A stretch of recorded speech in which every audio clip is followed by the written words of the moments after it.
Booth level ஆபீசரை போட்டது யாரு? அங்கன்வாடியில் வேலை செய்யறவங்களையும், சத்துணவுல வேலை செய்யற அம்மாவையும், இந்த ஹெல்த் லேபர்ங்கிற கொசு மருந்து அடிக்கிறோம் இந்த ஆஸ்பத்திரியில் வேலை செய்யறவங்களையும் அது பூத் லெவல் ஆபீசரா போட்டு போய் கணக்கெடுன்னு அனுப்பின ஆள் யாரு? திமுக தானே. உனக்கு என்ன தம்பி பிரச்சனை? உனக்கு என்ன பிரச்சனை? உனக்கு என்ன தேர்தல் ஆணையம்? ஏய், அரசு சொல்றத தேர்தல் ஆணையம் கேட்குமா? தேர்தல் ஆணையம் முதல்ல உனக்கு என்ன பிரச்சனை? நீ தொடக்கத்துலேருந்தே பிரச்சனை இருக்க தள்ளி வாங்கிட்டு வாங்க. தேர்தல் ஆணையம் அரசு, ஏய் தேர்தல் ஆணையம் அரசு நடத்துதா? அரசு தேர்தல் ஆணையத்தை நடத்துதா? காமெடி பண்ணிட்டு அலையாதையா. அப்புறம் ஏன் எதிர்க்கிறாங்கிற? எதிர்க்கிறோம்னு ஏன் சொல்ற? எப்போ நீதிமன்றத்தில் வழக்கு போட்டா? எப்படி வழக்கு போட்ட? எப்படி வழக்கு போட்ட? இது எதிர்க்கிறேன்னு போட்டியா? உன்னை இன்னைக்கு இல்ல ரொம்ப நாளா பாக்குறேன். உனக்கு ஏதோ பைத்தியம் ஆயிட்டாங்க நினைக்கிறேன். கேள்வியா கேளு. நீ மரியாதை கேள்வி அல்றா முதல்ல. டேய், நீ முதல்ல கேள்வி கத்துக்கிற போடா. ஆளை மாதிரி ஒரு பத்திரிக்கை, ஏய் ஒரு மைக்க தூக்கிட்டு கேமரா எடுத்து வந்தா பெரிய வெங்காயம் மாடா நீ. மொகரையும் போடாங்க. அப்படி ஒவ்வொன்றும் அவரவர் நிலத்தில் இருக்கிற வளம் அவரவருக்கேன்னு வந்தா எப்படி நாடு ஒருமைப்பாடு உள்ள ஒரே நாடா இருக்கும்? இப்ப என்னுடைய நரிமணம் பெட்ரோலை நீங்க எடுத்துக்கிறீங்க. இப்போ அணு உலையிலிருந்து தயாரிக்கப்படுற, அனல்ல இருந்து தயாரிக்கப்படுற நெய்வேலி பழுப்பு நிலக்கரி என்னுடைய வளம். அந்த வளத்துல இருந்து எடுக்கிற மின்சாரத்தை நீங்க எல்லாரும் பிரிச்சு எடுத்துக்கிறீங்க. நான் இருட்டில் கிடந்து கூட உங்களுக்கு வெளிச்சத்தை தர்றேன். எனக்கு முழுமையான மின்சாரம் இல்லை. இப்போ அணு உலை என் நிலத்தில் இருக்கு. பெருவெடிப்பு ஏற்பட்டா சாவு அழிவு எனக்கு, ஆனால் பயன்பாடு எல்லாரும் எடுத்துக்கிறீங்க. நீங்க அதே மாதிரி அவரவர் நீர் வளம் அவரவருக்கே நின்றுக்கிறீங்க. கேரளானா முல்லை பேரியாற்று நீர் எனக்கு, காவிரி நதி நீர் எனக்கு. இப்போ மேகதாத்துல அணை கட்டினா எனக்கு சுத்தமாக நின்று அந்த அணை கட்டுவதற்கான அனுமதியை ஆட்சியாளர்கள் கொடுக்குறாங்க. இப்போ நீதிமன்றம் தருதுன்னா இந்த காங்கிரஸ் பாரதிய ஜனதா தான் அங்கே ஆளுது. அது தேச ஒருமைப்பாடு இறையாண்மையெல்லாம் பேசுது. கர்நாடகான்னு வரும்போது அந்த மாநில கட்சியாக மாறிக்கிட்டு சொல்றது விளங்குதுன்னு நினைக்கிறேன். என்னை இந்தியனா இருக்க சொல்லுது. அதே கட்சி அங்க போனா கன்னட மாநில கட்சியா மாறிக்குது. அந்த மாநில நலனை பேசுது. அப்போ அந்த மாநிலத்தின் நலனை ஏன் பேசுதுன்னா அங்க காங்கிரஸ் இல்லைன்னா பாரதிய ஜனதா ரெண்டு ஆளுகிற உயரத்தில் இருக்கு. இப்ப மேகதாதுல அணையை கட்டாத அப்படின்னு ஒரு பாரதிய ஜனதா சொன்னால் காங்கிரஸே ஜெயிக்கும். காங்கிரஸ் சொன்னால் பாரதிய ஜனதா ஜெயிக்கும். அங்க எங்களுக்கு இங்க இருக்கிற காங்கிரஸ் பாரதிய ஜனதா கட்சிகள் பேசுமா? பேசாது. ஆனா நாங்க மானங்கட்டு போய் இன உணர்வு மான உணர்வு இல்லாம திருப்பி அவனுக்கே ஓட்டப்படுவோம்.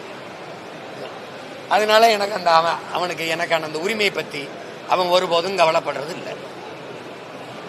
இப்ப மேகதாதுல அணை கட்டுறான்ல, இந்த காங்கிரஸ் வெற்றிக்கு போய் ஓட்டு கேட்டார்ல ஐயா ஸ்டாலின், அவர்கிட்ட தான் நீங்க கேட்கணும். நீங்க போய் கர்நாடகாவில் வென்று வந்தா மேகதாதுல அணை கட்டுவான். ஏற்கனவே அதுக்கு நிதியா 9,000 கோடி ஒதுக்கிட்டான். அப்ப நீ அவனை போய் ஜெயிக்கவே நான் கட்டுவானா கட்ட மாட்டானா? இப்ப நீங்க என்கிட்ட கேட்கறத ஐயா ஸ்டாலின் அவர்கிட்ட தான் எழுதும். பீகார்ல எதிரொலிக்கும்னா என்ன? அங்க இருக்கிற வாக்கு 81 லட்சம் வாக்கை எடுத்துட்டே வெளியில. அது அதிகபட்சமா உங்களுக்கு எதிரான வாக்கு.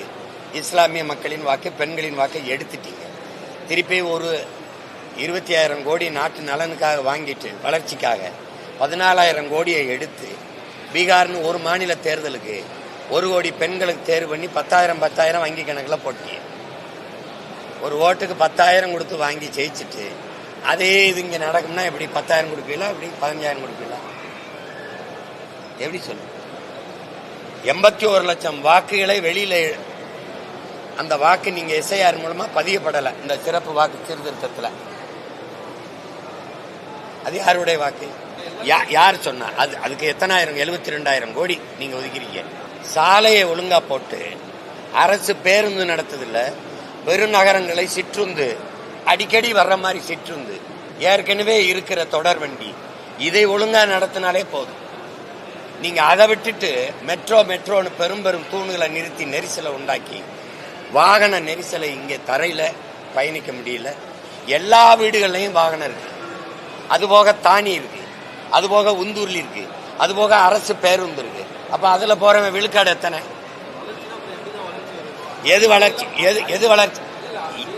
நீங்க எது வளர்ச்சின்னு சொல்லுங்க. எது வளர்ச்சி? வயிறு நிறைய பசியை வச்சுக்கிட்டு வானூர்தியில பறக்கிறத வளர்ச்சிங்கிறதும், இங்கிருந்து அங்க இந்த மெட்ரோல வேகமா போறத வளர்ச்சிங்கிறதும், இது என்ன வளர்ச்சிங்கிறீங்க? எது வளர்ச்சிங்கிறீங்க? எல்லார் வீட்லயும் வாகனம் வாங்கி வச்சு ஓட்டுற அளவுக்கு இருக்கிறான், அதை வளர்ச்சின்னு சொன்னீங்கன்னா சரி நம்பலாம். நீ மெட்ரோல போறதான் வளர்ச்சினா 72,000 கோடி அதுக்கு ஒதுக்கியிருக்க. பள்ளிக்கூடம் இடிஞ்சு விழுகுது. 300 குழந்தைய படிக்க வழி இல்லாம படிக்கும்போது பெண் குழந்தைகள் ஒரே ஒரு கழிவறை இருக்குது. எது அடிப்படைன்னே தெரியலையே. சாலை முழுக்க சவக்குழியா இருக்கு. மழைநீர் கழிவுநீர் வழிந்து ஓடாம ஒரு சின்ன மழை பெஞ்சாலே இடுப்பளவு தண்ணி நிக்குது. வீடெல்லாம் மிதந்துகிட்டு இருக்கு. நீ எதை வளர்ச்சின்னு கட்டமைக்கிற? வீடு தன் வெள்ளத்துல மிதக்கும் போது மெட்ரோ ரயில்ல ஏறி போய் படுத்துக்கிறவா? மெட்ரோ ட்ரெயின்ல எதையாவது பேசுறா தம்பி. நீ வளர்ச்சி வளர்ச்சின்னு உனக்கு அந்த வளர்ச்சி வேணா வச்சுக்க. நான் வந்தேன்னா அந்த திட்டத்துக்கு முன்னுரிமை இல்லை. எனக்கு முதல்ல இருக்கிறத சரி பண்ணும். நீ இங்கே சென்னை விமான நிலையத்தில் பறக்க பிளைட் இல்லாத போது 5000 ஏக்கர்ல எதுக்கு போய் கட்டுற? ஏற்கனவே இருக்கிற சென்னை துறைமுகம், தாத்தா காமராஜ் பேர்ல இருக்க துறைமுகம், பாட்டனார் வாபூசி பேர்ல இருக்க துறைமுகத்துக்குள்ளேயே வேலை 38 விழுக்காடு, 58 விழுக்காடு, 55 விழுக்காடு தான் வேலை நடக்குது. அப்புறம் அதுக்கு 6111 ஏக்கர்ல மறுபடியும் துறைமுகம் கட்டுற? ஒழுப்படுத்த போய் கட்டுறியா? இருக்கிறதுல வேலை நடக்கலைங்கிற, அப்புறம் அதுக்கு அங்க போற? எதுக்கு முதலாளியை கொண்டு கொடுக்குறாத? அதை கட்டிக்கன்னு எது கட்டுற? இப்ப நீ பிளைட் கட்டுற, ஏர்போர்ட் கட்டுற, பறக்க போற பிளைட் யாரோடது? அரசோடதா முதலாளியோடதா? முதலாளியோடதா? ஏற்கனவே இருக்க தொடர் வண்டியில என்ன பிரச்சனை உனக்கு? ஏற்கனவே தொடர் வண்டி ஓடுதுல, சென்னைக்குள்ள ட்ரெயின் போகுதுல, அதுல என்ன பிரச்சனை? என்ன பிரச்சனைன்னு கேட்கறதுக்கு பதில் சொல்லுங்க. என்ன பிரச்சனை? இந்த மெட்ரோ ரயில் கேட்கறதுக்கு மெட்ரோ ரயில் திட்டம் இந்தியாவோடதா உலக வங்கியோடதா? இந்தியாவோடதா உலக வங்கியோடதா? காமெடி பண்ணிட்டு ஏதாவது பேசிட்டு ஏதாவது தெரிஞ்சுக்கிட்டு பேசுங்க தம்பி. அந்த வளர்ச்சி வேணுமா? போய் போராடி மெட்ரோ ரயில்ல நீ இனிமே சொன்னா மெட்ரோ ரயில்ல போயிட்டு வா. ஏதாவது பேசிட்டு அலையாது. இதான் பேச்சு வளர்ச்சிங்க. நான் கேட்கறேன் இருங்க. எஸ்ஐஆர் கொண்டு வரும்போது மம்தா எதிர்த்து செயல்படுத்த முடியாதுன்னு மக்களை திரட்டி போராடுது, பேரணி போகுது. எஸ்ஐஆர் தமிழ்நாட்டில் செயல்படுத்துற கட்சி ஆட்சியா இருக்கு. விஎல்ஓ பூத் லெவல் ஆபீசரை போட்டது யாரு? அங்கன்வாடியில் வேலை செய்யறவங்களையும், சத்துணவுல வேலை செய்யற அம்மாவையும், இந்த ஹெல்த் லேபர்ங்கிற கொசு மருந்து அடிக்கிறோம் இந்த ஆஸ்பத்திரியில் வேலை செய்யறவங்களையும் அது பூத் லெவல் ஆபீசரா போட்டு போய் கணக்கெடுன்னு அனுப்பின ஆள் யாரு? திமுக தானே. உனக்கு என்ன தம்பி பிரச்சனை? தேர்தல் ஆணையம் அரசு சொல்றத தேர்தல் ஆணையம் கேட்கணுமா? தேர்தல் ஆணையம் முதல்ல உனக்கு என்ன பிரச்சனை? நீ தொடக்கத்துல இருந்தே பிரச்சனை இருக்கு. தள்ளி வாங்கிட்டு வாங்கி தேர்தல் ஆணையம் அரசு நடத்துதா? அரசு தேர்தல் ஆணையத்தை நடத்துதா? காமெடி பண்ணிட்டு அலையாதைய. அப்புறம் ஏன் எதிர்க்கிறோம் ஏன் சொல்ற? எப்போ நீதிமன்றத்தில் வழக்கு போட்டா? எப்படி வழக்கு போட்ட? இதை எதிர்க்கிறேன்னு போட்டியா? உன்னை இன்னைக்கு இல்ல ரொம்ப நாளா பாக்குறேன். உனக்கு ஏதோ பைத்தியம் ஆயிட்டாங்க நினைக்கிறேன். கேள்வியா கேளு. நீ மரியாதை கேள்வி அல்றா முதல்ல. டேய் நீ முதல்ல கேள்வி கத்துக்கிட்ட போடா. ஆளை மாயிரி ஒரு பத்திரிக்கை ஒரு மாய்க்க தூக்கிட்டு கேமரா எடுத்து வந்தா பெரிய வெங்காயம் மாடா நீ. மொகரை போடாங்க.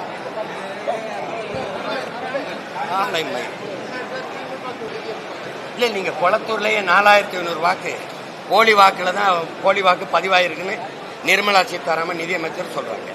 இது அப்ப இந்த போலி வாக்கு பதிவானதை நீங்க எப்ப கண்டுபிடிச்சீங்க?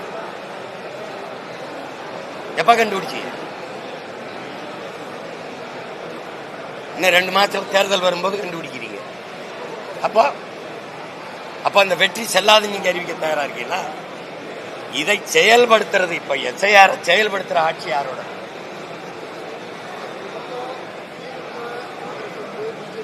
இப்ப குறை சொல்றீங்களா? கர்நாடகால எஸ்ஐஆர் செயல்படுத்துறீங்களா இல்லையா? நீங்க தானே ஆள்றீங்க.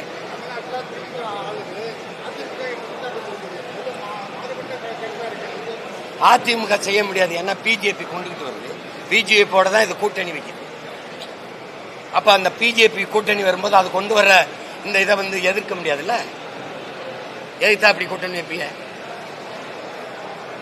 இப்போ நீங்க பூத் லெவல் ஆபீசர் ஒரு ஒரு ஆபீசரை போடுறீங்க, கட்சிக்காரருக்கு கூடவே போறாரு. திமுக கட்சிக்காரர் கவுன்சிலர் மாவட்ட செயலாளர்லாம் எதுக்கு போறாரு? போகும்போது என்ன ஆகும்? எது உங்க ஓட்டு இல்லையோ அந்த ஓட்டை மீது அந்த ஓட்டெல்லாம் தூக்கி விட்டுவீங்க. நடக்குமா நடக்காதா சொல்லு? நடக்குமா நடக்காதா சொல்லு? இப்போ ஒரு வேளை போறீங்க, அங்க என்னோட படமோ என் தலைவர் படமோ எங்க கொடியோ அங்க இருந்தா அந்த ஓட்டை வப்பியெல்லாம் எடுத்து விட்டுருவீங்க. இப்ப நீங்க போகும்போது தம்பி விஜய் படம் ஒரு வீட்டுல இருந்ததுன்னு வச்சுக்கிறீங்க, இந்த இவங்க என்ன செய்வாங்க? இந்த ஓட்டை எடுத்து விடுவாங்களா வச்சிருப்பாங்க. நீங்க ஒரு 10 நாளைக்குல 5 கோடி பேருக்கு இந்த எஸ்ஏஆர் இந்த படிவத்தை கொடுத்துட முடியும்னா, நாங்க சாதிவாரி கணக்கெடுப்பு எடுக்க சொல்றோம்ல, அதுல என்ன 10 நாள் எடுக்க முடியறவங்களால அதையும் எடுக்க முடியாது. நீங்க அதுல இருக்கிற குளறுபடியை நீங்க பாக்குறீங்க. இதை கொடுத்து ஒரு இது கொடுத்து அதை பதிவு பண்ணி நீங்க கொடுத்தா பிப்ரவரி 7ஆம் தேதி இறுதி பட்டியல அறிவிப்பேங்கிறீங்க.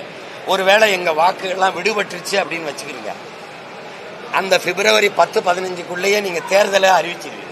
தேர்தலை அறிவிச்சிட்ட பிறகு மறுபடியும் என் வாக்கு விடுபட்டு போச்சு, இதை பதிவு பண்ணி நாம் திருப்பி வந்து என் வாக்கை புதுப்பிக்க கால அவகாசம் இருக்குமான்னு நீங்க வச்சு பாருங்க. இருக்குமா?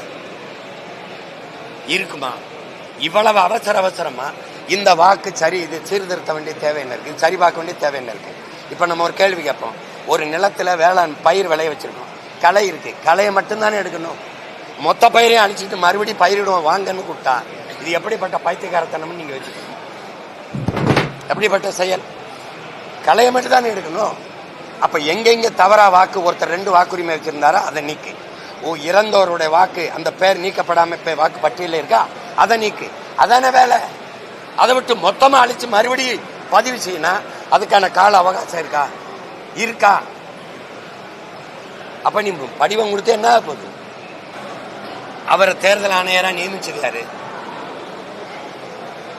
அரசு தானே. யார் காலில் விழுந்தாரோ அவர் தானே. அப்புறம் அவர்கிட்ட போய் வாழ்த்து வாங்காம என்ன பண்ணுவாங்க?